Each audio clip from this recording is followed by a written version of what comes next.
Today we're going to be making mini gluten-free vegan pies. Let's go over the tools that we're going to need. A big bowl for mixing. A miniature rolling pin to stick with the theme. It doesn't have to be mini, but you know, why not?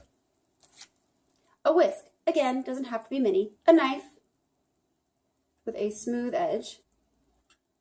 And miniature pie tins. You're going to need 4. You will also need measuring cups. Lastly, you'll need a tablespoon and a teaspoon.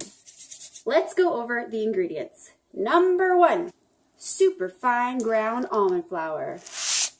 It's important that it is super fine. Next, you'll need white rice flour.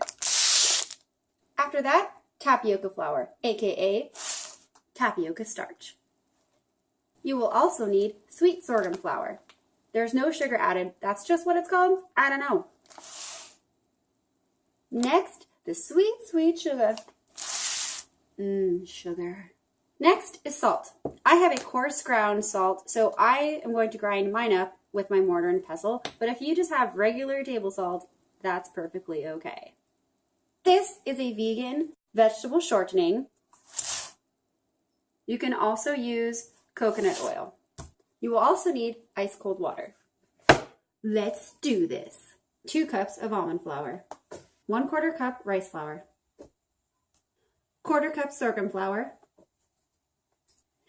1/2 cup tapioca starch. 1 tablespoon sugar. Last of our dry ingredients, teaspoon of salt. Ba-bam. Now whisk those together. Do a little dance. It helps it taste better. Great. Once that's done, we're going to add in our vegetable shortening or coconut oil. 8 tablespoons.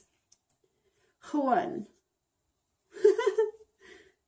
Next, we're going to cut the butter, which simply means that once you have your shortening in there, we're going to use a knife to cut it into the flour to pea-sized pieces. Now is the fun part. We're going to use our hands to mush together what we've just done. We don't want to overdo it. When it's ready, all of the dry flour will be incorporated into the fat and look like chunky sand.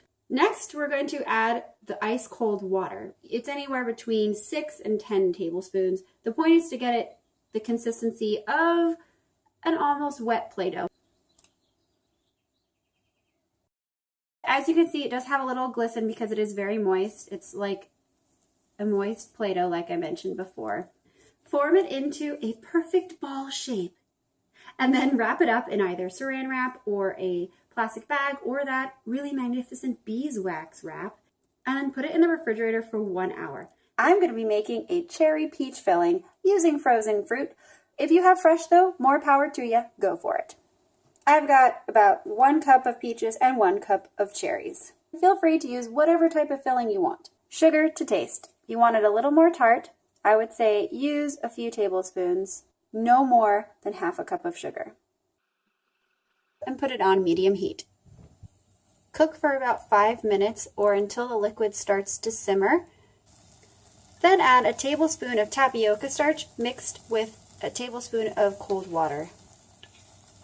Then bring the pot to a boil for about 3 minutes. It should be gelatinous like this. And we're back to our dough. We're only going to need 1/2 of it, so we're going to cut it in half. Ooh, yummy. To start, we're going to pat down gently with the palm of our hand. Go evenly around until it's about 1 inch thick. Go ahead and take some of our tapioca starch. Just sift some of it over the table. Put that sucker back. We're going to cut it into 4 pieces. Separate out 3 pieces so you're left with 1. Redust your area. Gently form it into a rough circle. It doesn't have to be perfect. Next, starting from the center, gently press out and down. Roll it until it is about 1/4 inch thick. Once you have all 4 pieces, we're going to carefully press them down into our pie tins.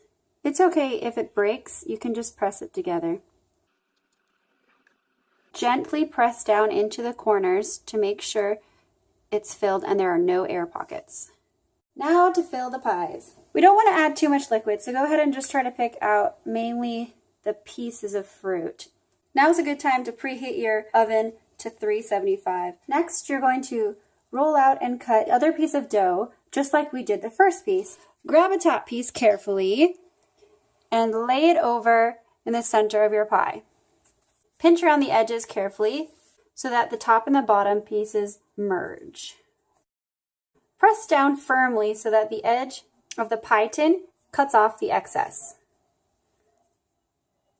Gently press in any cracks or wrinkles to make sure there's no holes. Save this extra dough. We can make some designs with it later. For now, we need to make some air holes in the tops of our pies, or else the buildup of steam will make them explode. Carefully cut some slits into the tops. You can make any design you want. I like to do 5 slits around the center. Decorate all 4 pies with the air holes. You can use this extra dough to create any thin little decorations you'd like. All right, once those are all finished, let's put them into our oven. We're going to cook them for about 20 to 30 minutes, depending on your oven. And we want to make sure that it's cooked until the edges are just lightly golden brown. Perfect. Let's see how they look. Ooh, our happy friend might be missing a few brain cells, but the rest of it looks good.